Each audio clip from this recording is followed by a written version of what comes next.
আজকে ৫৪ বছর পরে কেন কর্নেল অলির কথাটা বললেন? কিন্তু নতুন করে কিন্তু ইতিহাস লেখা যায় না। নিঃসন্দেহে সেটা তুলবে, কারণ মুক্তিযুদ্ধের ইতিহাস আবার নতুনভাবে ৫৪ বছর পর রচিত হচ্ছে। আমি রাষ্ট্রবিজ্ঞানের একজন ছাত্র এবং শিক্ষক হিসেবে আমিও হতবাক হয়েছে।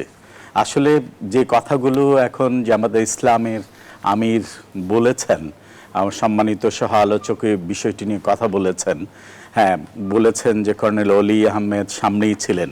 আমার প্রশ্ন হচ্ছে, এই কথাগুলো নিশ্চয়ই আগেও বলতে পারতেন। আজকে ৫৪ বছর পরে কেন কর্নেল অলির কথাটা বললেন? কর্নেল অলি কিন্তু একসময় বিএনপিতে ছিলেন, তখনও তো এই কথাটা বলতে পারতেন, তখন তো বলেননি।